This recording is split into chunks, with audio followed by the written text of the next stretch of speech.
जय हिंद दोस्तों, कैसे हो आप सब। उम्मीद करता हूं कि आपकी तैयारी बहुत अच्छी चल रही होगी। बिहार एसएससी ऑल एग्जाम के लिए ऑफिस अटेंडेंट के लिए यहाँ पर देखिए, है ना, क्लास लाइव है बिहार एसएससी की। और ये जो क्लास है, आज हम कंप्यूटर की क्लास लेके आए हैं दोस्तों। और इसके अंदर में हम लोग थ्योरी क्लास को पढ़ने वाले हैं, साथ ही साथ 30 महत्वपूर्ण प्रश्न कंप्यूटर से रिलेटेड लगाने वाले हैं। हर एग्जामिनेशन के अंदर में कंप्यूटर से 1 नंबर का पूछा जाता है, मिनिमम 1 नंबर तो पूछते ही पूछते हैं। ठीक है, तो चलिए कंप्यूटर के बारे में बेसिक बेसिक जो पढ़ते हैं, जो एग्जामिनेशन में हमारा आ सकता है, उसको यहाँ पर देखते हैं। ठीक है, चलिए आगे बढ़ते हैं। ऑफिस अटेंडेंट के बारे में पता ही होगा आपको कि ऑफिस अटेंडेंट का एग्जाम पैटर्न क्या है। जीके से 40 नंबर का पूछा जाता है। और वहीं पर अगर बात करें हम लोग दोस्तों कि आपका मैथ से कितना नंबर होता है, तो मैथ से 30 होता है और हिंदी से जो है आपका 30 होता है। कुल मिलाकर के 100 क्वेश्चन का एक सिंगल पेपर होता है, उसको आपको पास करना होता है। आइए, ये देखिए टाइम टेबल है। ये जो टाइम टेबल है, ये टाइम टेबल एक बार देख लीजिए इसको। चलिए, कंप्यूटर में आज बहुत सारी ऐसी चीज़ें देखेंगे जो मतलब बेसिक थ्योरी हम आपको पढ़ाएंगे, बहुत बेसिक थ्योरी पढ़ाएंगे चीज़ें यहाँ पर। तो थोड़ा सा थ्योरी गहराई में जाने की कोशिश करेंगे। ठीक है, तो देखिए एक एक चीज़ें पढ़ेंगे, जैसे सॉफ्टवेयर क्या होता है, जैसे हार्डवेयर क्या होता है, जैसे सीपीयू कैसे काम करता है, इसका पूरा फिगर वगैरह यहाँ पर हम लोग डिस्कस करने वाले हैं, है ना। जो बाइनरी नंबर्स होता है वो क्या होता है, मेमोरी क्या होता है, और साथ ही साथ प्राइमरी मेमोरी, सेकेंडरी मेमोरी, ये सब क्या अलग अलग तरह की जो मेमोरियाँ हैं। और खास करके ये वाला पार्ट बहुत इंपॉर्टेंट होगा, लास्ट में जरूर इसको देखिएगा। इसके अंदर में हम कंप्यूटर से रिलेटेड जो इंपॉर्टेंट फैक्ट्स है ना, जो एग्जामिनेशन में पूछे जाते हैं, वो फैक्ट्स भी आपको हम इसी लेक्चर के अंदर में करा देंगे। तो 2 पेज का फैक्ट्स होगा यहाँ पर। इसको करने के बाद फिर हम लोग आगे बढ़ेंगे और आगे टेस्ट लगाएंगे, और टेस्ट के अंदर में 30 महत्वपूर्ण क्वेश्चन होगा, 30 इंपॉर्टेंट क्वेश्चन। तो ये क्लास अपने आप में आपके लिए बहुत इंपॉर्टेंट है, बहुत रिसर्च के बाद इस क्लास को हमने तैयार किया है। तो चलिए स्टार्ट करते हैं, है ना। जो समय आप देने जा रहे हो वो बहुत फ्रूटफुल होने वाला है। अगले 40 मिनट तक आप क्लास में बने रहिएगा। थ्योरी प्लस टेस्ट सब कुछ करवा देंगे, और कंप्यूटर में 1 नंबर कम से कम इस क्लास से आपको आ जाएगा। 1 से 2 नंबर जितना भी पूछेगा आप कर जाओगे। ठीक है, एक मास्टर क्लास, एक ही क्लास में इसमें सब कुछ शामिल है। तो कहते हैं कंप्यूटर क्या है, तो कहेंगे कंप्यूटर एक इलेक्ट्रिक डिवाइस है या इलेक्ट्रॉनिक डिवाइस है। तो पहली चीज तो ये होगी कि कंप्यूटर भैया एक इलेक्ट्रिक नहीं, ये एक इलेक्ट्रॉनिक डिवाइस है। कंप्यूटर कैसा डिवाइस है? कंप्यूटर एक इलेक्ट्रॉनिक डिवाइस है। ठीक है, जो क्या करता है, जो गणितीय गणना और तार्किक तुलना करने में मदद करता है। जो मैथमेटिकल कैलकुलेशन है ना, और तार्किक तुलना है, वो यहां पर कंप्यूटर करता है। कंप्यूटर किस तरह का डिवाइस है? कंप्यूटर एक इलेक्ट्रॉनिक डिवाइस है। कंप्यूटर किस तरह का डिवाइस है? कंप्यूटर एक इलेक्ट्रॉनिक डिवाइस है। ठीक है, यहां पर देखिए कंप्यूटर के अंदर में क्या होता है, कुछ डाटा हम लोग डालते हैं। जैसे हमने कंप्यूटर के अंदर में डाला कि 2 + 2 कितना होता है, ये बताओ। तो ये यहां पर कुछ प्रोसेसिंग किया, और प्रोसेसिंग करने के बाद इन्होंने बताया 4। ठीक है, तो कंप्यूटर के अंदर में कुछ भी इनपुट जो हम डालते हैं उसका वो प्रोसेस करता है। प्रोसेस के बाद जो रिजल्ट होता है वो हमको एज अ आउटपुट यहां पर दे देता है। तो कंप्यूटर में इनपुट होता है, कंप्यूटर में देखो इनपुट होता है ना, फिर उसके बाद प्रोसेस होता है, फिर आउटपुट होता है। Input process output, input process output, input process output. तो इस तरह से जो है कंप्यूटर यहां पर चलता है। आगे देखते हैं, कंप्यूटर की संरचना को देख लेते हैं। देखो 2 तरह की चीजें होती है। कंप्यूटर जो है किससे बनी होती है? 2 तरह की चीजों से बनी होती है। तो कंप्यूटर के अंदर में मेनली 2 तरह की चीजें होती है। कंप्यूटर जो है इसमें 2 तरह की चीजें होती है। एक तो आपका होता है हार्डवेयर, जो आपको दिखता है, हार्डवेयर, हार्डवेयर जो आपको दिखता है, जैसे कि जो डिवाइस वगैरह हो गया ना, वो हार्डवेयर हो गया। जो बॉडी होता है, जो बॉडी है उसको हम लोग क्या कहते हैं? हार्डवेयर कहते हैं। कंप्यूटर की जो बॉडी होती है वो हार्डवेयर कहलाती है। और कंप्यूटर जो है ना, एक होता है सॉफ्टवेयर। सॉफ्टवेयर, सॉफ्टवेयर, सॉफ्टवेयर जो है, ये सॉफ्टवेयर कंप्यूटर का प्राण होता है, कंप्यूटर का लाइफ होता है। ठीक है, प्राण होता है। ठीक है, जो सांस लेता है, जो रूह है ना, जैसे इंसान का रूह नहीं दिखता है, इंसान का रूह नहीं दिखता, इंसान दिखता है, उसकी आत्मा नहीं दिखती है। तो उसी तरह से कंप्यूटर में 2 पार्ट होता है। एक कंप्यूटर का शरीर होता है, कंप्यूटर का शरीर होता है जिसको हार्डवेयर बोलते हैं, और कंप्यूटर का एक प्राण होता है जिसको सॉफ्टवेयर बोलते हैं। क्लियर है? तो चलिए पहले हम लोग प्राण को पढ़ लेते हैं, सॉफ्टवेयर को। देखो कंप्यूटर की जो संरचना हुई है वो हार्डवेयर और सॉफ्टवेयर दोनों से मिलकर के हुई है। पहले सॉफ्टवेयर के बारे में पढ़ लेते हैं। सॉफ्टवेयर अलग अलग तरह के होते हैं कंप्यूटर के अंदर में। ठीक है, 2 तरह का होता है, एक सिस्टम सॉफ्टवेयर, एक एप्लीकेशन सॉफ्टवेयर। तो सिस्टम सॉफ्टवेयर क्या होता है? सिस्टम सॉफ्टवेयर के अंदर में, हाँ, सिस्टम सॉफ्टवेयर के अंदर में आपका खुद सिस्टम का खुद का सॉफ्टवेयर होता है। ठीक है, सिस्टम का खुद का सॉफ्टवेयर होता है। जैसे अगर हम बात करें सिस्टम सॉफ्टवेयर के अंदर में, जैसे आप कंप्यूटर खरीदते हो तो उसके अंदर में विंडोज 11 डालते हैं ना, तो जो विंडोज होता है, विंडोज विंडोज जिस पर वो पूरा कंप्यूटर काम करेगा, जिस जो उसकी प्राण होती है ना, ओरिजिनल प्राण, वो आपका सिस्टम सॉफ्टवेयर होता है। ओरिजिनल प्राण है ये, ओरिजिनल प्राण जो है, ओरिजिनल प्राण, ओरिजिनल रूह, ओरिजिनल रूह जो है, इसका ओरिजिनल रूह जो है वो आपका सिस्टम सॉफ्टवेयर होता है, जो सिस्टम का अपना सॉफ्टवेयर होता है, वरना उसके बिना वो सिर्फ एक जिंदा लाश होता है। ठीक है, सिर्फ बॉडी होती है उसके अंदर में, बिल्कुल उसका सांस नहीं चलेगा, उसका रूह काम नहीं करेगा। ठीक है, तो उसका कोई अपना ब्रेन नहीं होता है। क्लियर है?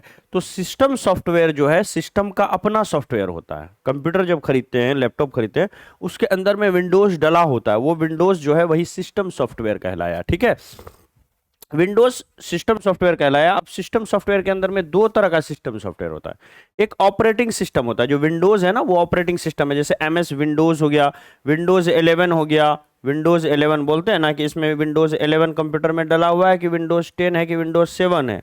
तो 7 अभी भी देखिएगा, कंप्यूटर क्लास में जाइएगा तो 7 और 10 जो है वहाँ काफ़ी आपको देखने को मिलेगा। ठीक है, तो ये विंडोज एमएस विंडोज जो है ये आपका ऑपरेटिंग सिस्टम हो गया।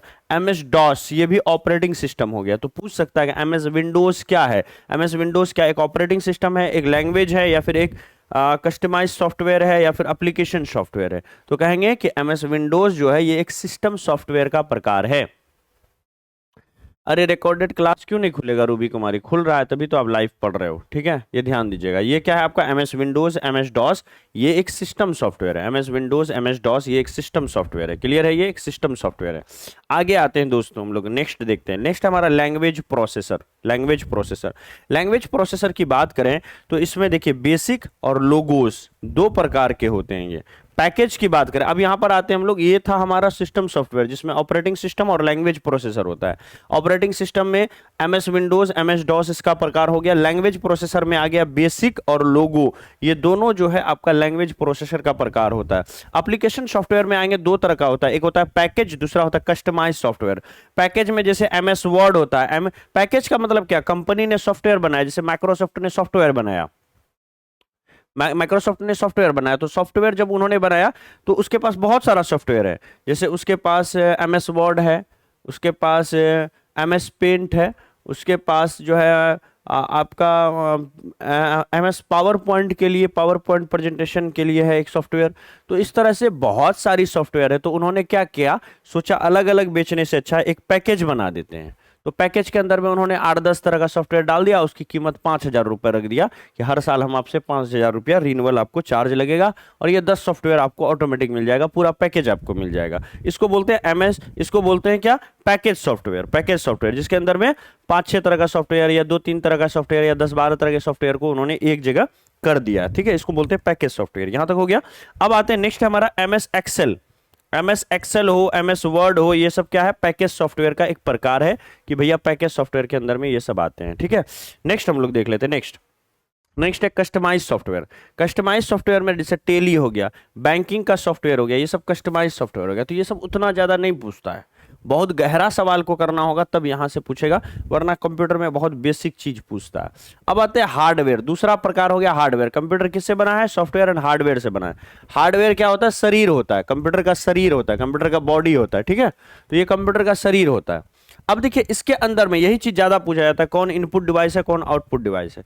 तो शरीर जो है हार्डवेयर, इसमें 3 तरह का डिवाइस होता है, इनपुट डिवाइस, दूसरा होता है आउटपुट डिवाइस, और तीसरा होता है प्रोसेसिंग उपकरण। ठीक है, प्रोसेसिंग उपकरण। सबसे पहले इनपुट डिवाइस, हर वो डिवाइस जिससे कंप्यूटर के अंदर में जानकारी डालते हैं वो इनपुट डिवाइस कहलाता है।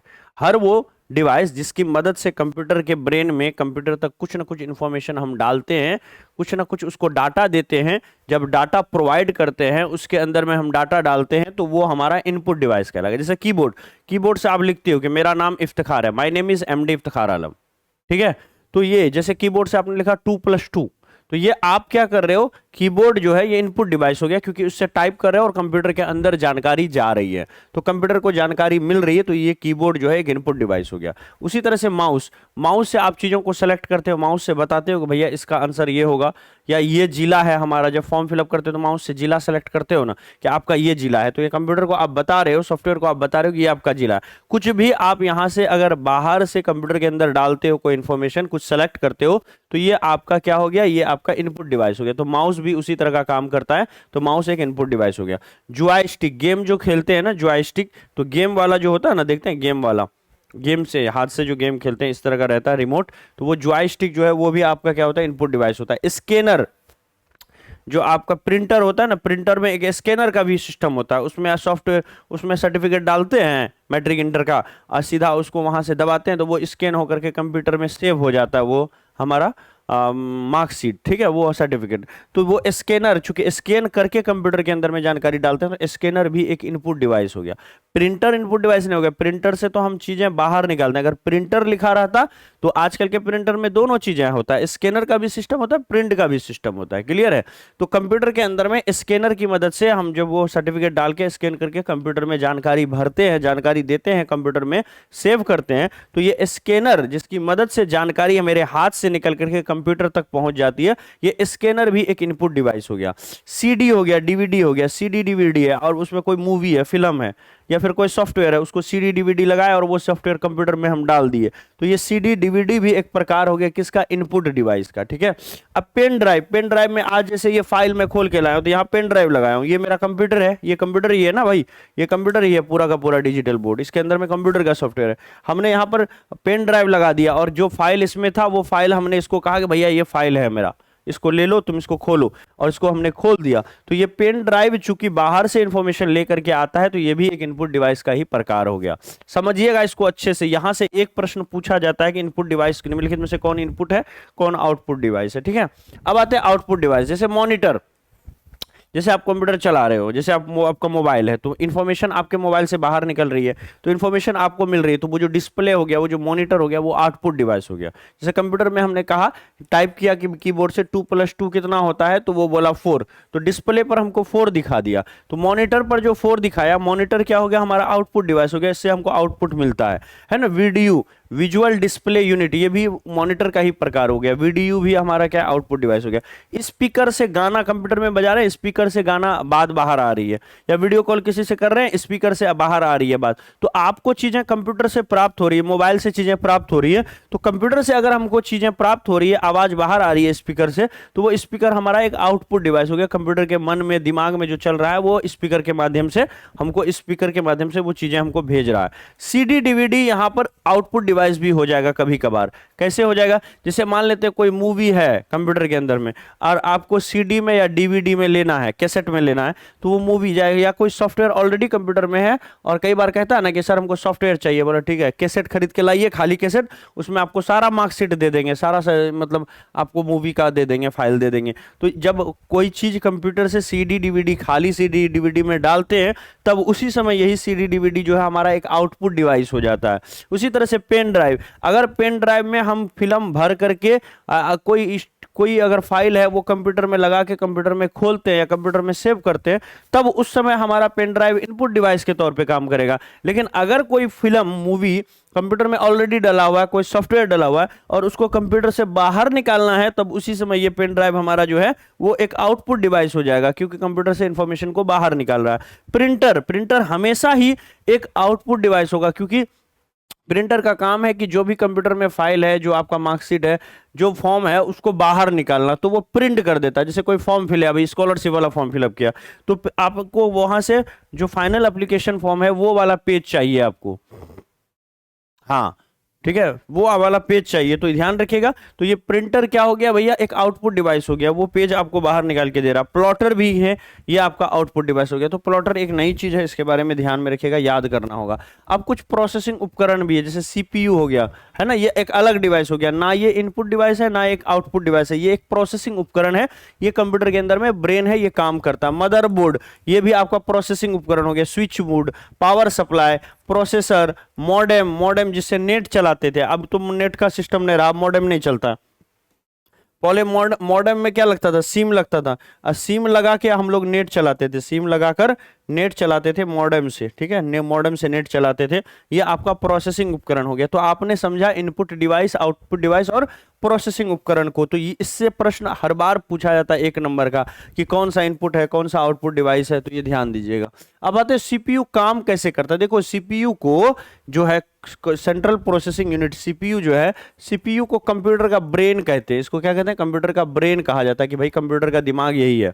सीपीयू के कुछ मुख्य इकाई भी होते हैं, जैसे देखिए यहां पर कौन कौन सा है। 3 भाग है पूरे सीपीयू का। कंप्यूटर का जो ब्रेन है ना, माथा है ना, इस ब्रेन का 3 प्रकार है। सबसे पहला प्रकार है एएलयू, दूसरा सीयू, तीसरा एमयू। एएलयू क्या है, अर्थमेटिक लॉजिक यूनिट। कई बार ये चीज फुल फॉर्म पूछ लेता है कि एएलयू का मतलब क्या होता है, कंप्यूटर में एएलयू का मतलब क्या होता है। एएलयू का मतलब होता है अर्थमेटिक लॉजिक यूनिट, है ना। दूसरा है आपका सीयू, कंट्रोल यूनिट। तीसरा है एमयू, मेमोरी यूनिट। तो 3 प्रकार होता है सीपीयू का। चलिए पूरा ब्रेन, जो कंप्यूटर का ब्रेन है, उसको स्टडी करते हैं।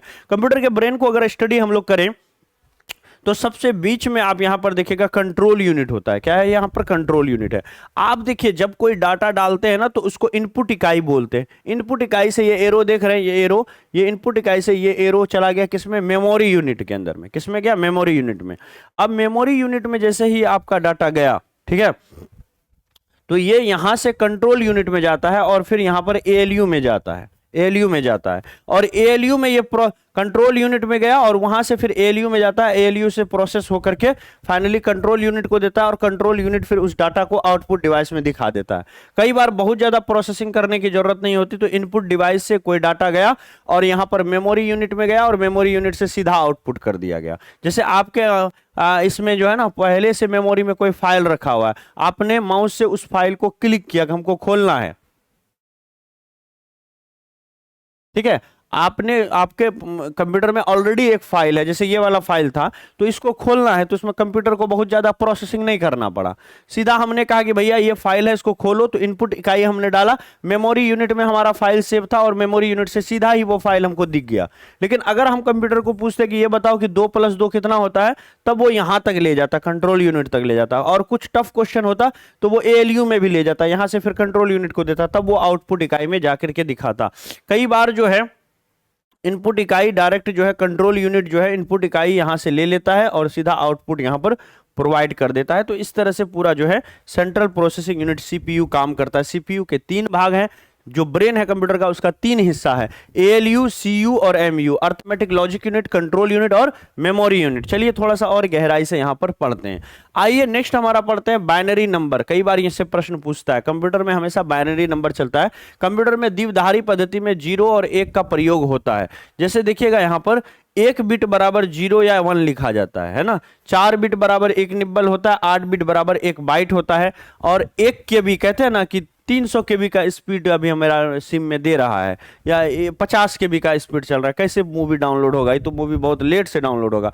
तो 1 KB जो होता है ना, 1 KB का जो स्पीड देता है उसमें कितना बाइट होता है, 1024 बाइट होता है। 1 KB में 1024 बाइट होता है। और 1024 अगर आपका यहां पर KB हो, ये KB जो है ना 1024 किलोबाइट, 1024 KB जो है ये मिल करके 1 MB बनाता है, 1 MB बनाता है। ध्यान रखिएगा, जैसे आप समझिएगा, यहां पे आपको समझाते हैं। 1024 बाइट है, ये बाइट 1024 बाइट मिलेगा ना, तो 1 KB बनाता है। क्या बनाता है, 1 KB। अब यही 1024 KB अगर आपस में मिल गया ना, तो ये 1 MB कहलाता है। बोलते हैं ना कि 1 MB का स्पीड दे रहा है। मेरा तो MBA खत्म हो गया है, ठीक है। तो MB जो खत्म बोलते हैं, तो 1 MB में 1024 KB होता है। अब 1024 MB अगर एक साथ मिल जाए तो ये 1 GB बन जाता है। याद रखिएगा, कई बार हम लोग बोलते हैं ना कि मेरा 1 GB डाटा तुम कैसे खत्म कर दिए, इतना जल्दी 1 GB डाटा खत्म हो गया। आजकल तो रिचार्ज कराते हैं तो बहुत कम GB देता है। तो 1 GB में 1024 MB होता है, और 1 MB में 1024 KB होता है, और 1 KB में 1024 बाइट होता है, ठीक है, ये ध्यान दीजिएगा। बस ये 3 ध्यान रखिए, इस सबको उतना ध्यान में रखने का जरूरत आपको नहीं है, इस सबको उतना मत पढ़िए, ठीक है। सीधा इस बात को यहाँ पर ध्यान दीजिए, ये वीवीआई है, इसको एक बार पढ़ लीजिएगा, ठीक है। आसान कर दिए, कट कर दिए, तो कभी आप दोबारा इस फाइल को नहीं पढ़िएगा, बस इतना तो ध्यान में रखिए, इतना काफी है आपके लिए। अब आते हैं मेमोरी के अंदर में। कंप्यूटर में डिजिटल आंकड़ों को रखा जाता है मेमोरी के अंदर में। स्टोरेज के आधार पर मेमोरी के 2 भाग होते हैं, 2 प्रकार का मेमोरी होता है। सबसे पहला मेमोरी है जिसको बोलते हैं प्राइमरी मेमोरी, ठीक है, जो प्राइमरी मेमोरी होता है, जो हर चीज के लिए होता है ना, घर का प्राइमरी सदस्य कुछ है तो डायरेक्ट उसी को बोलो, वो हमेशा अवेलेबल होता है। तो वही है, ये सीपीयू के अंदर संग्रहित क्षेत्र को प्राइमरी मेमोरी कहते हैं। जो सीपीयू के अंदर मेमोरी लगा होता है सेंट्रल प्रोसेसिंग यूनिट के अंदर में, उसको प्राइमरी मेमोरी कहते हैं। अब प्राइमरी मेमोरी 2 तरह का होता है, एक होता है रैम और दूसरा होता है रोम। आप लोग कई बार नाम सुने होंगे रैम रोम। तो रैम क्या है भैया? रैंडम एक्सेस मेमोरी है। तो रैम में क्रियान्वयन के दौरान प्रयोग हो रहे आंकड़े एवं निर्देश को, है ना, क्या कहता है, अस्थायी रूप से संग्रहित किया जाता है रैम के अंदर में। रोम क्या होता है? Read only memory. इसमें पहले से संग्रहित आंकड़े होते हैं जिनको केवल पढ़ा जा सकता है, ये आंकड़ा अस्थायी रूप से संग्रहित होता है। तो याद रखिएगा, जो रैम है, रैम इसमें अस्थायी होता है, ये टेम्पररी आंकड़ा होता है रैम के अंदर में, टेम्पररी आंकड़ा होता है रैम के अंदर में। जबकि इसके अंदर में आएंगे तो यहां पर परमानेंट आंकड़ा होता है, रोम में परमानेंट डाटा स्टोरेज होता है, इसके अंदर में परमानेंट तरीके से स्टोरेज होता है। तो रैम और रोम, जैसे आपका देखिए क्या होता है, कंप्यूटर के अंदर में 2 तरह का मेमोरी होता है। मोबाइल खरीदते हैं, बोलते हैं ना कि 4 GB है कि 6 GB है, एक ठो होता है 256 GB, 128 GB। तो फोन जब खरीदते हैं तो फोन में 2 तरह का मेमोरी होता है। एक मेमोरी होता है जिसमें कि भैया 4 GB या 6 GB लीजिएगा ना, उसी में 15-16 हजार रुपए मोबाइल में लग जाता है। सीधे 4 GB से अगर 6 GB में जाइएगा तो सीधे वो 10,000 से 13,000 हो जाएगा, 12,000 हो जाता है। और 6 GB से 8 GB में जाइएगा तो सीधे वो 20,000 का फोन हो जाता है। तो वो वाला जो मेमोरी होता है, जो कि 6 GB में आपको जो है कि 15,000 लग जाता है, 8 GB लेते हैं तो 20-25 हजार रुपये लग जाता है। तो ये वाला जो मोबाइल के अंदर का जो मेमोरी होता है उसको रोम बोलते हैं, रोम, ठीक है, रोम होता है। 100 होता है ना, 128 GB है क्या, 128 GB जिसमें सिर्फ फाइल सेव करते हैं, 128 GB। या बोलते हैं कि अच्छा 256 GB है क्या, या 64 GB है क्या। तो ये जो बड़ा बड़ा जीबी है ना, ये सिर्फ फाइल सेव करने के लिए होता है। इसमें फाइल सेव कीजिए और फाइल को डिलीट कर दीजिए, ये रैम होता है, ठीक है, ये रैम होता है। और जो 6 GB 8 GB होता है, ये रोम होता है। रोम जो होता है ना, इसमें ऐप डाउनलोड होता है, ऐप डाउनलोड कर सकते हैं, सॉफ्टवेयर का डाउनलोडिंग आपका इसी में होता है। ये रोम, जैसे ही रोम खत्म हो गया, आपका अगला ऐप डाउनलोड ही नहीं होगा, फोन हैंग होने लगेगा, आपको फोन हैंग होने लगेगा। लेकिन रैम जो है ना, रैम इसको आप बढ़ा भी सकते हैं। जैसे मोबाइल के अंदर में जहाँ सिम लगाते हैं वहाँ एक एक्स्ट्रा स्पेस होता है, आप अलग से 500 GB का मेमोरी कार्ड लगा लीजिए, 200 GB का मेमोरी कार्ड लगा लीजिए, तो आपका रैम जो है बढ़ जाएगा। कहते हैं ना कि 128 GB का फोन है, लेकिन इसमें मेमोरी कार्ड लगा करके आप इसको 256 GB भी बना सकते हैं सर। 500 टका खर्च कीजिएगा ना, तो आराम से एक तो रैम ले लीजिएगा, 200-300 रुपया में इसको 256 भी बना सकते हैं, ठीक है। तो ये ध्यान रखिएगा, रैम रोम क्या होता है, मैंने मोबाइल का एग्जांपल देकर के आपको समझा दिया। आगे बढ़ते हैं। अब देखिए तीसरा है सेकेंडरी मेमोरी, सहायक मेमोरी। आंकड़ों या प्रोग्रामों को अस्थायी रूप से संग्रहित करने के लिए सेकेंडरी मेमोरी होता है। देखिए कई बार आपको लगता है कि कंप्यूटर में जो हमारा फाइल है ना, वो उतना फाइल अगर कंप्यूटर में रखें, कंप्यूटर हैंग होने लगेगा या कोई डिलीट कर देगा। तो आप एक अलग तरह का 1 टेराबाइट का एक अलग से 10,000 रुपये 12,000 खर्च करके एक जो है ना एक मेमोरी खरीद लेते हो, ठीक है। जैसे हम लोग भी यूज करते हैं, अभी सैमसंग का मेमोरी है 1 TB का है, लगभग वो 11,000 का मेमोरी रैम कार्ड है, 1 TB 1 टेराबाइट, ठीक है, 1 टेराबाइट का है वो आपका, है ना, 1000 GB का पूरा है। तो 1000 GB का है, समझ सकते हैं आप, वो 1000 GB का है पूरी तरह से। तो 1000 GB का फाइल है, 1 TB है वो, 1 टेराबाइट का अलग से मेमोरी यूज करते हैं, उसको सेकेंडरी मेमोरी कहते हैं। इसमें क्या होता है, जितना भी हम लोग वीडियो यहाँ पर पढ़ाते हैं उसको रिकॉर्ड करके रखते हैं। कभी एडिट करना हुआ तो वही वाला कंप्यूटर में लगाते हैं, उस फाइल को खोल करके एडिट करके उसको यूट्यूब पे अपलोड कर देते हैं, ठीक है। या फिर उसको अच्छी अच्छी क्लास को हम लोग जमा रखते हैं, ताकि अगर मतलब कल को ऐप से डिलीट हो गया, कल को यूट्यूब से मान लेते हैं किसी कारण डिलीट हो गया, तो अगर वो पुरानी वीडियोस जो है हम दोबारा इस्तेमाल कर सकते हैं, बच्चों को अपलोड करके दे सकते हैं। तो इसको बोलते हैं क्या, सेकेंडरी मेमोरी। ये सहायक मेमोरी होता है, ये अलग से इसको लगा करके कंप्यूटर में केबल के माध्यम से लगा करके इसको इस्तेमाल करते हैं। जैसे हार्ड डिस्क हो गया, अलग से हार्ड डिस्क होता है ना, वही जो मैं बता रहा था आपको, सीडी हो गया, पेन ड्राइव हो गया, ये सब जो है सहायक मेमोरी हो गया, एक कंप्यूटर के अंदर नहीं रहता, उसके पेट में ऑपरेशन करके नहीं डालते हैं आप, अलग से तार लगा करके काम चला लेते हैं। भारत में कंप्यूटर का जो विकास होता है 1984 में इलेक्ट्रॉनिक कॉर्पोरेशन ऑफ इंडिया ने भारत का पहला कंप्यूटर सिद्धार्थ को का निर्माण किया था। तो एक प्रश्न यही अगर पूछा जाए भारत का पहला कंप्यूटर कौन सा था, तो करेक्ट आंसर क्या होगा, भारत का पहला कंप्यूटर सिद्धार्थ था, जिसको इलेक्ट्रॉनिक कॉर्पोरेशन ऑफ इंडिया ने 1984 में 1984 में इसको बनाया था। चलिए फैक्ट पढ़ लेते हैं, फिर क्वेश्चन लगा लेते हैं यहां पर, ठीक है। फैक्ट क्या है कि भारत में इंटरनेट की शुरुआत जो है 1987-88 में आया, परंतु आम लोगों को यह 15 अगस्त 1995 से उपलब्ध हुआ। तो इंटरनेट की शुरुआत भारत में 1987-88 में ही आ चुका था, लेकिन वो सरकार इसका इस्तेमाल कर रहा था, अलग अलग विभाग कर रहा था। फिर कहा कि आम लोगों के लिए भी इसको अवेलेबल करा दिया जाए। तो आप समझ रहे हो लगभग 6-7 साल बाद 1995 में ये आम लोगों के लिए शुरुआत हुई। तो भारत में इंटरनेट कब आई, कई बार हम लोग सोचते हैं कि 2000 में आई, कई बार सोचते हैं कि 2010 में इंटरनेट आया, नहीं, भारत में इंटरनेट जो है वो 15 अगस्त 1995 से उपलब्ध हुआ, 15 अगस्त 1995 से उपलब्ध हुआ। लाल किला से जब झंडा फहरा रहे होंगे तभी बोले होंगे कि इंटरनेट अब सबके लिए आएगा, ठीक है। तो उसी दिन से जो है सबके लिए अवेलेबल हो पाया। 1987-88 में ही भारत में कंप्यूटर आ गया, ये इंटरनेट आ गया था। इंटरनेट लोगों के लिए कब चला, 15 अगस्त 1995 में। विदेश संचार निगम लिमिटेड, जिसको VSNL बोलते हैं, ठीक है, ये BSNL भारत संचार अलग है, ये VSNL है, विदेश संचार निगम लिमिटेड, पहली कंपनी थी जिसने जनमानस को इंटरनेट सेवाएं उपलब्ध कराई। तो कौन सी ऐसी पहली कंपनी थी जिन्होंने कहा कि हम लोगों को इंटरनेट प्रोवाइड करेंगे, उसका नाम था VSNL, विदेश संचार निगम लिमिटेड। तो data in internet domain Bharat की पहली नई इंटरनेट नीति का नाम था। तो भारत की पहली जो नई इंटरनेट नीति बनी थी उसका नाम था data in internet domain. Charles Babbage को कंप्यूटर का पिता कहा जाता है। यह सबसे ज्यादा बार पूछा गया सवाल है, ज्यादा बार पूछा गया सवाल है यही चीज कि भाई कंप्यूटर का पिता किसको कहते हैं, तो चार्ल्स बेबेज को कंप्यूटर का पिता कहा जाता है। चार्ल्स बेबेज को कंप्यूटर का पिता कहा जाता है, ये कई बार पूछा गया सवाल है, ठीक है। देखो कंप्यूटर कई बार चलाते हैं ना, उसमें वो अच्छे से काम नहीं करता है, कुछ ना कुछ उसके अंदर घुस जाता है, काम ही नहीं करता भाई, दबा रहे हैं कुछ हो रहा है, कुछ खुल ही नहीं रहा है, ऐसे चक्की घूम रहा है। तो ऐसा क्यों होता है, एक तो इंटरनेट के नहीं रहने की वजह से होता है। इंटरनेट छोड़ो, अगर बेसिक चीज भी खोलते हैं, कंप्यूटर का कोई सॉफ्टवेयर खोलते हैं, कुछ खेल रहे हैं, तो भाई गेम खेल रहे हैं, वो खुल ही नहीं रहा है। तो उसमें कहते हैं कंप्यूटर में जब कोई खराबी आ जाती है तो उसको एक अच्छा नाम देते हैं जिसको बोलते हैं बग। क्या बोलते हैं, बग, कि कंप्यूटर में बग आ गया है। तो कंप्यूटर में जो भी अशुद्धि होती है, जो खराबी होती है, उसको हम लोग क्या कहते हैं, बग कहते हैं, ठीक है, ये ध्यान दीजिएगा। और कंप्यूटर पर परमाणु परीक्षण को, है ना, सब क्रिटिकल परीक्षण कहते हैं। कंप्यूटर पर जब परमाणु परीक्षण करते हैं तो उसको सब क्रिटिकल परीक्षण के नाम से जाना जाता है, ध्यान रखिएगा इसको।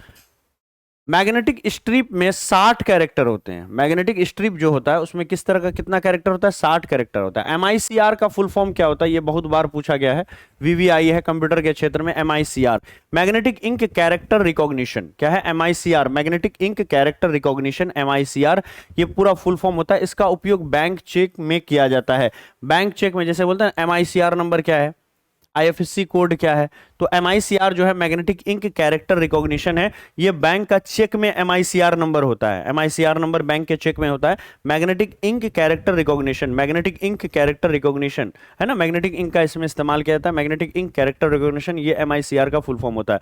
इंटरनेट पर उपलब्ध होने वाला पहला जो भारतीय समाचार पत्र था वो द हिंदू नाम से समाचार पत्र था। भारत का पहला कंप्यूटरीकृत डाकघर नई दिल्ली में है। कंप्यूटर से चलने वाला पहला डाकघर जो भारत का बना वो नई दिल्ली डाकघर था। इंटरनेट पर वेबसाइट बनाने वाली पहली जो राजनीतिक पार्टी थी वो भारतीय जनता पार्टी BJP थी। बताइए, कांग्रेस पहले से थी लेकिन इंटरनेट पर जो है ये पार्टी बनाने वाली है ना, अपना वेबसाइट बनाने वाली, वो BJP निकली। कंप्यूटर साक्षरता दिवस 2 दिसंबर को हर साल मनाया था, तो ये भी ज्यादा इंपॉर्टेंट हो जाता है, VVI। कंप्यूटर साक्षरता दिवस जो है वो कब मनाते हैं, तो 2 दिसंबर को हर साल मनाया जाता है। बिहार SSC कार्यालय परिचारिका बैच आ गया है और इसमें डिस्काउंट भी आ चुका है। 499 की बैच है जो कि मिलती थी 449 रुपए में, लेकिन अभी जो है हमारा फाउंडेशन डे का डिस्काउंट चल रहा है और दुर्गा पूजा भी है, तो इसीलिए इसमें 100 रुपीज़ और कम हो जाएगा, मात्र 349 रुपये में 3 अक्टूबर तक आप इसको ले सकते हैं। 100 रुपीज़ एक्स्ट्रा डिस्काउंट वाला 349 रुपये में आपको उड़ान बैच पूरा मिल जाएगा। ठीक है, टेस्ट लगा लेते हैं। 30 महत्वपूर्ण प्रश्न। पहला क्वेश्चन, कंप्यूटर किस प्रकार का यंत्र है? बताइए, इलेक्ट्रॉनिक है कि इलेक्ट्रिकल डिवाइस है? तो हमने बताया था कंप्यूटर जो है मैकेनिकल नहीं होगा, ऑप्टिकल नहीं होगा, मैग्नेटिक नहीं होगा, कंप्यूटर एक इलेक्ट्रॉनिक डिवाइस है। कंप्यूटर किस तरह का डिवाइस है? तो आंसर होगा कंप्यूटर एक इलेक्ट्रॉनिक डिवाइस है। ठीक है, अगले प्रश्न पर चलते हैं। नेक्स्ट क्वेश्चन, अगला सवाल है कि कंप्यूटर कार्यों को कितने चरणों में पूरा करते हैं? कंप्यूटर कार्य 3 चरण में पूरा होता है। एक इनपुट होता है, बोलिए हाँ सर इनपुट होता है। इनपुट जब भी डाले तो यहां पर क्या होता है? प्रोसेसिंग होता है,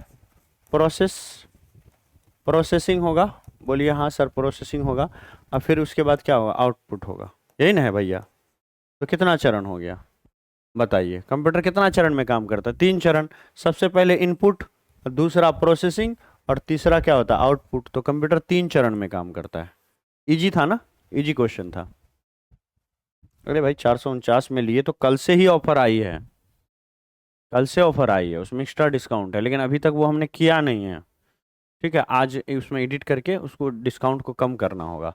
इनपुट, प्रोसेस और आउटपुट का क्रम जो है किससे संबंधित है? ये तीनों किससे संबंधित है? इनपुट होता है, फिर उसके बाद प्रोसेसिंग होता है, तीसरा नंबर आउटपुट होता है। ये मेमोरी का प्रकार है, हार्डवेयर का प्रकार है, सॉफ्टवेयर का प्रकार है, या कंप्यूटर की कार्य करने का विधि है। तो कंप्यूटर का कार्य करने का तरीका है ये। तो 3 का आंसर ए हो जाएगा। इस तरह का प्रश्न आएगा, छक्का छोड़ा दीजिएगा। नहीं पढ़े होते तो फिर दिक्कत होता, पढ़े हैं तो बन जाएगा। ऑपरेटिंग सिस्टम का उदाहरण कौन सा? ऑपरेटिंग सिस्टम जिस पर कंप्यूटर काम करता है, जो ओरिजिनल रूह होता है ना, उसको ऑपरेटिंग सिस्टम बोलते हैं।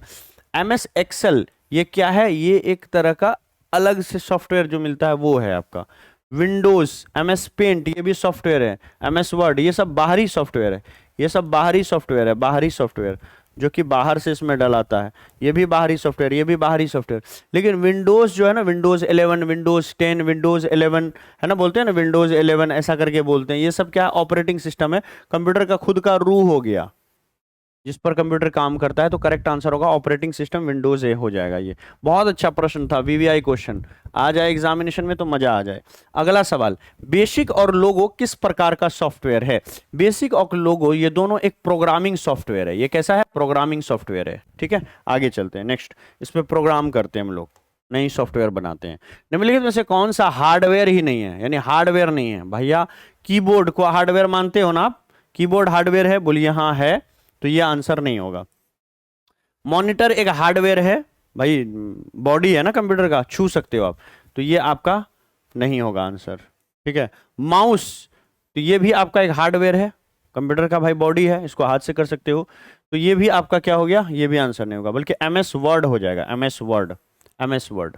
ठीक है, तो MS वर्ड जो है ये आपका क्या है? ये एक आपका हार्डवेयर नहीं है, क्योंकि MS वर्ड जो है ये एक सॉफ्टवेयर है, सॉफ्टवेयर है। और ये कैसा सॉफ्टवेयर है? अभी इस प्रश्न में आपने पढ़ा था कि MS वर्ड कैसा सॉफ्टवेयर है। MS word, word word word, ये वाला वर्ड ये बाहरी सॉफ्टवेयर है, ये बाहरी सॉफ्टवेयर है। अभी हम लोगों ने देखा कि MS वर्ड कैसा सॉफ्टवेयर है? ये बाहरी सॉफ्टवेयर है, ये बंडल सॉफ्टवेयर है, बंडल है, बंडल सॉफ्टवेयर है। ठीक है, जो माइक्रोसॉफ्ट ने इसको बनाया, MS मतलब माइक्रोसॉफ्ट, एक प्राइवेट कंपनी है, उन्होंने इसको बनाया। CPU है ना, सेंट्रल प्रोसेसिंग यूनिट का मुख्य कार्य क्या है? इनपुट लेना, डाटा प्रोसेस करना, आउटपुट देना, या फिर स्टोरेज करना। देखो स्टोरेज करना हमेशा ही काम होता है किसका? मेमोरी का। तो मेमोरी में 2 तरह का मेमोरी होता है, एक रैम, एक रोम, दोनों के बारे में आपको बता चुके हैं रौनक कुमार। ठीक है, आउटपुट देना, ठीक है, आउटपुट देना, तो आउटपुट देना भाई मॉनिटर का काम होगा कि आपको आउटपुट देगा। आउटपुट जब बन चुका है आपको देगा, मतलब क्या? डिस्प्ले करेगा, तो वो मॉनिटर दिखाएगा। इनपुट लेना, इनपुट लेना भाई इनपुट डिवाइस का काम होता है। This is the work of input, input device, ये इनपुट डिवाइस का काम होता है। आउटपुट देना ये आउटपुट डिवाइस का काम है, ये आउटपुट डिवाइस का काम है कि भैया आपको आउटपुट दे। कंप्यूटर का जो CPU है वो क्या करेगा? कंप्यूटर का CPU कंप्यूटर का ब्रेन होता है, ये डाटा को प्रोसेस करके रिजल्ट प्रोवाइड करेगा।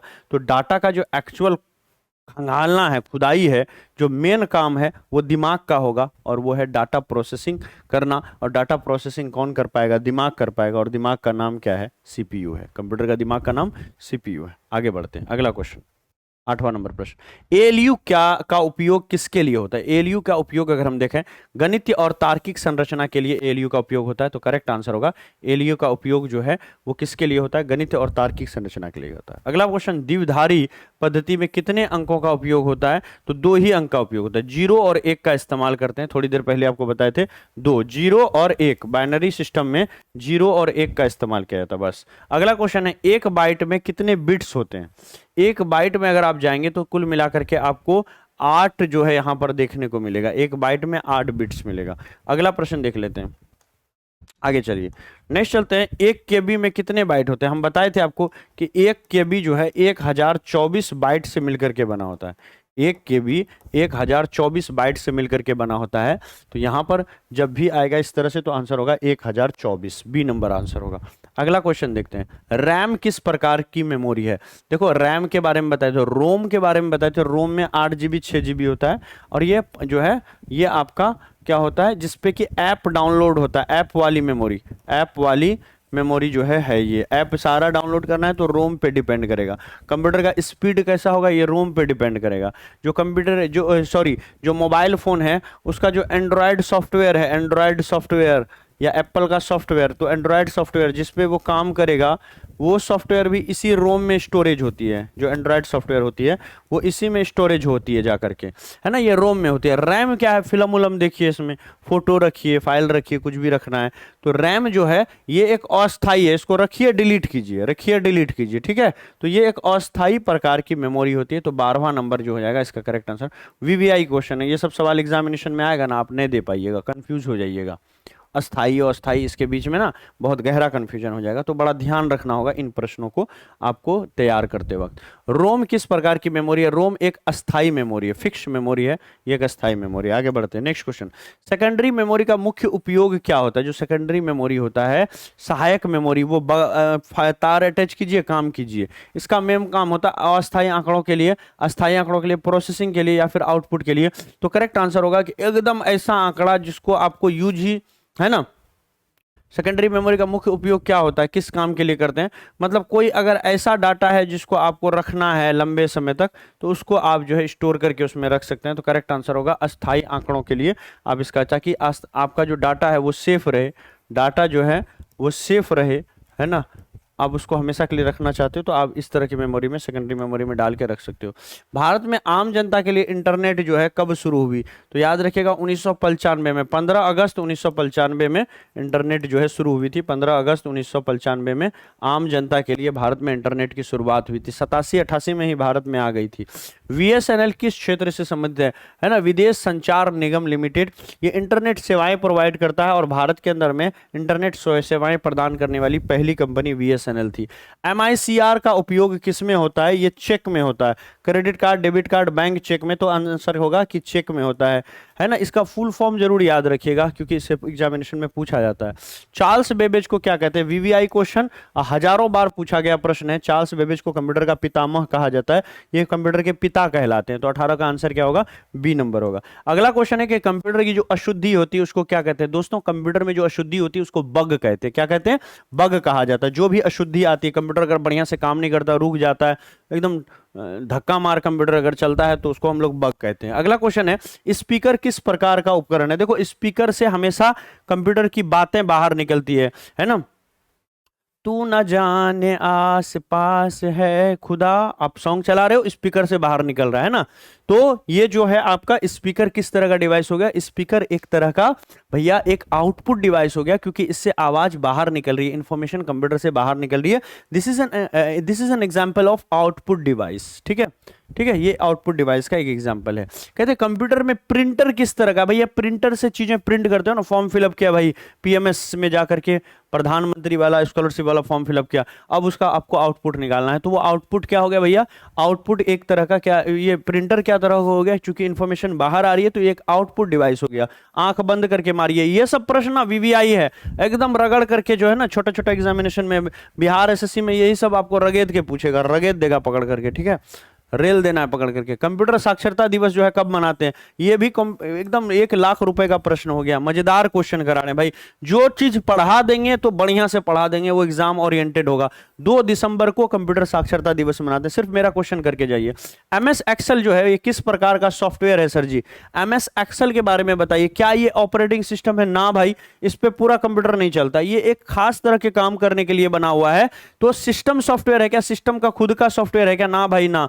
डाटा प्रोसेसर है क्या? ना भाई ना। ये एक एप्लीकेशन सॉफ्टवेयर है। जब अगर कोई खास काम आपको करना होगा और उस खास काम के लिए खास सॉफ्टवेयर की जरूरत होगी, तो ये एप्लीकेशन बेस्ड सॉफ्टवेयर है। और एप्लीकेशन अलग अलग होता है। एप्लीकेशन का मतलब होता है यूज, कि भाई आपको किस तरह का काम का इस्तेमाल है करना है, ठीक है, वो आपका एप्लीकेशन हो गया, ठीक है। तो एप्लीकेशन सॉफ्टवेयर है एमएस एक्सेल, खास तरह के काम करने के लिए ये बना हुआ है, खास काम के लिए बना हुआ है, खास प्रकार के काम के लिए, खास प्रकार के काम के लिए। जब हम लोग, जैसे आपको पेंट करना है तो एमएस पेंट खोलिएगा, तो एमएस पेंट एक तरह का एप्लीकेशन सॉफ्टवेयर हो गया, एप्लीकेशन बेस्ड है कि आपको पेंट करना है तो एमएस पेंट खोलिए, आपको डाटा को ये करना है तो एमएस एक्सेल खोल लीजिए, इसमें डाटा का बढ़िया से आप उसको कर सकते हैं। पेन ड्राइव किस प्रकार की डिवाइस है? देखो ये एक आउटपुट भी है, इनपुट भी है, आप रखोगे कैसे इसको? यहां तो है ही नहीं भैया। तो पेन ड्राइव कई बार आउटपुट कई बार इनपुट होता है। जब यहां पर इनपुट आउटपुट दोनों दिया है, ना समझ में आए तो आप यहां पर स्टोरेज डिवाइस का क्लिक करोगे, ठीक है। तो आंसर यहां पर सी नंबर। कोई बच्चा देखा बोला अरे भाई सर पढ़ाया था, का सर पढ़ाया था इनपुट डिवाइस, मार दिया एकदम पहला नंबर खचाक, पता चला गलत हो गया, क्योंकि नीचे आउटपुट भी था। अब दोनों में झगड़ा होगा, बोलेगा ई बताओ जब इनपुट कह रहे हो तो हम आउटपुट भी तो हैं, हमको आउटपुट भी लो। अब दोनों में झगड़ा हो गया, इनपुट आउटपुट में, नहीं हम तो हम आंसर होंगे तो हम। अब इसमें क्या होगा, दोनों में से कोई आंसर नहीं होगा। क्यों? क्योंकि तीसरा प्रकार है पेन ड्राइव के बारे में एक अच्छी बात, जड़ से जुड़ी हुई बात यह है कि पेन ड्राइव एक स्टोरेज डिवाइस है। पहले इस बात को पकड़ो ना भाई, तब जाना इनपुट आउटपुट में। और अगर यहां पर आउटपुट ना होता तो इनपुट को ले भी लेते। 2 भाई है, एक भाई को दावत दीजिएगा, दूसरा भाई यहां पर क्या होगा, नाराज हो जाएगा। तो इसलिए दोनों भाई को छोड़िए, यहां पे आइए स्टोरेज डिवाइस है ना, इसका पिता जो है इनपुट आउटपुट का, इसका मेन काम क्या है भैया, ये स्टोरेज करता है, तो स्टोरेज डिवाइस हो जाएगा आंसर। अगला प्रश्न, डॉस जो है किस प्रकार का सॉफ्टवेयर है भाई?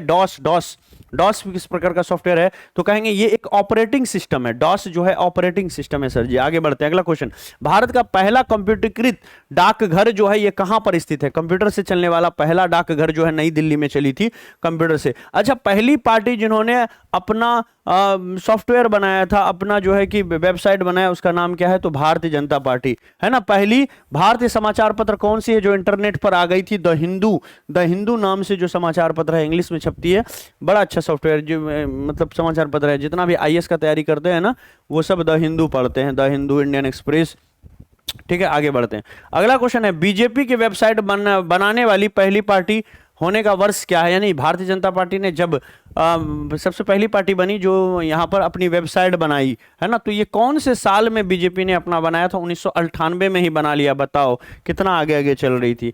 नेक्स्ट है, सब क्रिटिकल परीक्षण किससे संबंधित है भैया? सब क्रिटिकल परीक्षण किससे संबंधित है?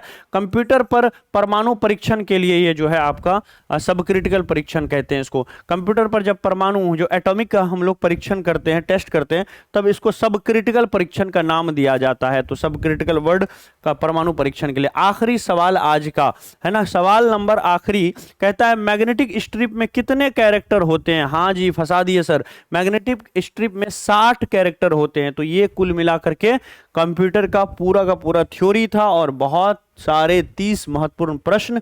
ये कंप्यूटर की बेसिक को जड़ से उखाड़ फेंकने के लिए काफी है। इससे ज्यादा कंप्यूटर में आपको पढ़ने की कोई आवश्यकता नहीं है, ठीक है।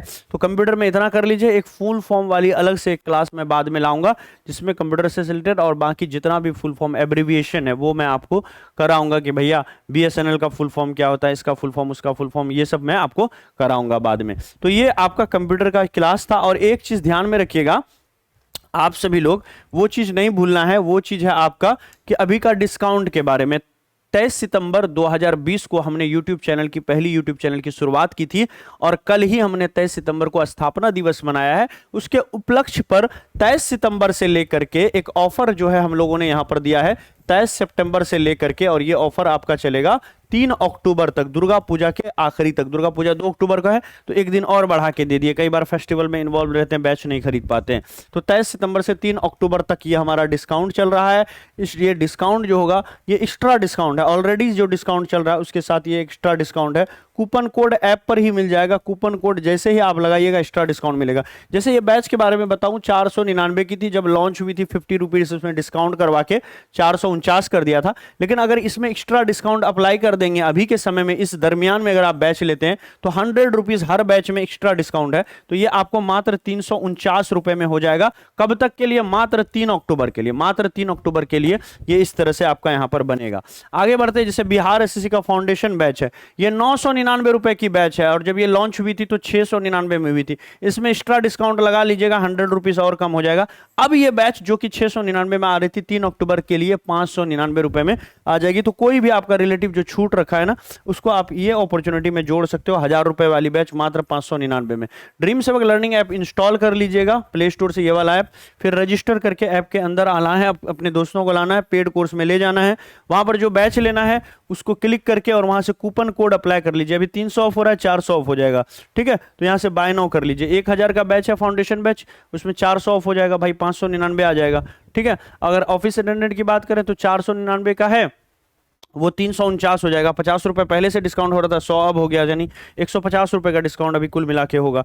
पे कर दीजिए, यहाँ से पे करते ही आपका बैच एक्टिवेट होकर के माई कोर्स में आ जाएगा, और यहाँ से आप माई कोर्स से यहाँ से क्लासेस वगैरह कर सकते हो। जैसे माई कोर्स में क्लिक करोगे इससे खुल जाएगा रिकॉर्डेड लाइव टेस्ट, और यहाँ से सारी तैयारी आप कर सकते हो। और अगर आपके पास फोन पे गूगल पे नहीं है, खुद से नहीं चलाते हैं, तो आप हमारे स्कैनर मांग सकते हैं। इस व्हाट्सअप नंबर पर स्कैनर मांग लीजिए, हमारी टीम आपको स्कैनर देगी, उस पर पेमेंट करके ज्वाइन हो सकते हैं। पेमेंट कितना करना है? फाइनल डिस्काउंट होने के बाद, ऑफर लगाने के बाद जितना पेमेंट बनता है बस उतना ही आपको करना है, एक्स्ट्रा नहीं करना है। और यहां से आप जो है पूरा कर सकते हो, ठीक है। तो थैंक यू सो मच, इतने अच्छे से पढ़ने के लिए शुरू से अंत तक आपने देखा। वीडियो अच्छा लगा तो यूट्यूब पर देख रहे हैं तो लाइक कर दीजिए और अपने दोस्तों में भी शेयर कर दीजिए। दिल से धन्यवाद। जय हिंद, बाय बाय, मिलते हैं फिर अगली क्लास में।